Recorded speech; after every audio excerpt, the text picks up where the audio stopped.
grows. Not a difficult thing. I have a lot of attachments that go on this. This is what the meat grinder, which I use to grind up the nuts. It makes a nice texture for the loaves. Different blades that attachments that go on here, of course, to mix things up well.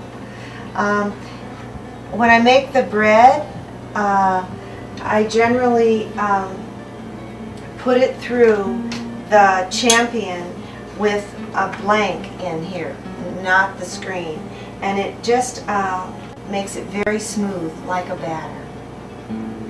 That's pretty clever. All of these gadgets are really fun. Is the Champion pretty easy to use? He wants to know about that. I think it's a very, very nifty machine. It makes great juice. It doesn't do wheatgrass. And sometimes a juicer that does wheatgrass as well. I have this juicer over here that I use for my grasses. You can also juice the sprouts. Those are a really nice juice. This is some breadsticks I dehydrated. How long do you have to dehydrate things like that?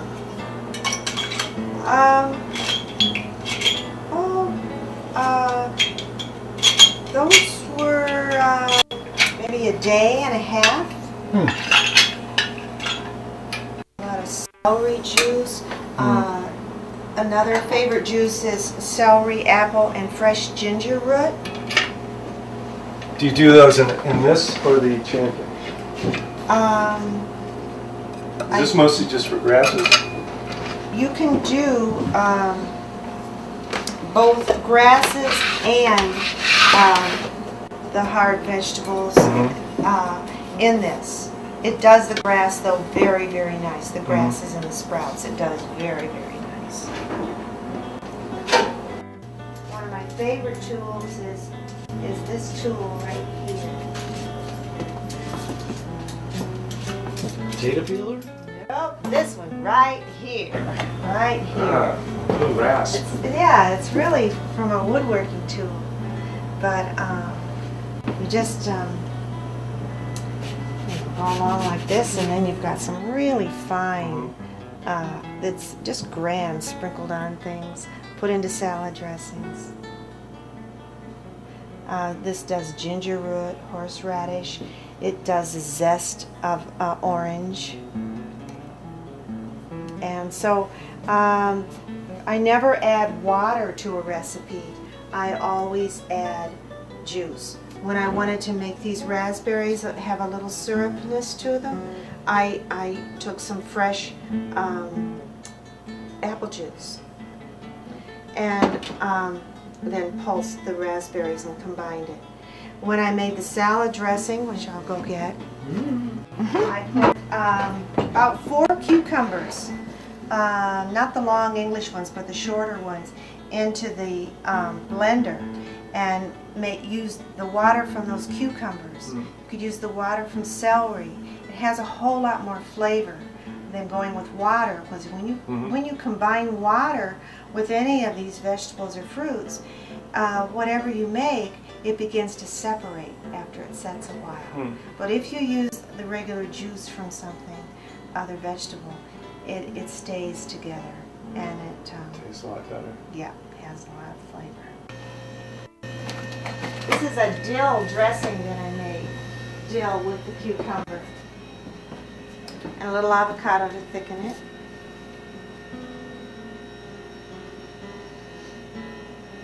And this is buckwheat. First of all, this is buckwheat right here that we grow the buckwheat sprouts out of. It's all black, little triangles. And this is buckwheat out of the hull. I will show you how I keep that in the freezer. Raw white groats. And this is some kind of a thing that they use in microwaves, I guess. And at any rate, the holes are great because what you do is you just put in a little buckwheat, let it soak in some water, plenty of water, because this is mucilaginous. Means it gets gooey like egg white. And that's what you like, is you like things to stick together, because that has it has kind of the reminiscence of something being cooked or something. And there's lots of ways to make things thicken. Kudzu root, agar-agar, psyllium husk, slippery elm, all of those. So after this soaks a while, then I put it into this, and I don't know if you can see this sprouting. Probably your camera can't pick this up, but they're just little sprouts all over. So I got a little zoom in here. Little tiny sprouts. And this is the basis for that I run through the Champion with the blank to make this kind of a grain. And I could make there once more. in here.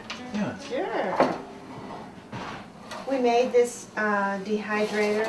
It's just got a warming tray in the bottom, and we've got a little thermometer and a little digital readout, and all the these are pizza pans with all these holes.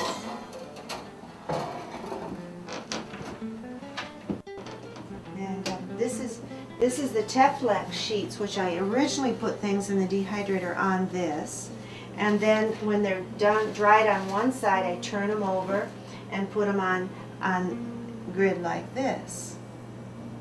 And then all the trays, a variety of trays, have holes in the bottom, so that the things will be able to get the air to them more easily. Okay, this is another mucilaginous thing. This is flax. One cup flax, 2 cups water, and it makes something that you can just put this in anything, and it'll just kind of thicken it a little, and have the valuable fats that you're wanting, without using the fractured oil. This is herbs. This is Rejuvelat here, which I made on top of the dehydrator. This tricky little thing I do is I take and I put umeboshi paste in one of these, so when something needs just a little bit of salt for the flavors to marry, I just squirt it in. This is horseradish. These things just heighten the flavor of things without having to get out a jar and scoop out a spoonful and measure it and watch all that. Wonderful kitchen. Isn't Wonderful it fun? presentation. All Yeah. these things, I mean, like this will section, slice avocado into nice little slices, and oh, these are make different graters for my machines. This is attachments to make this thing go when you want to just partially crush something up, or you want to make wheatgrass by hand. Sometimes take that when I'm traveling. That's another attachment that'll cut coleslaw really nice on the front of this machine. And this is an electric slicer. This is the Food Saver. These are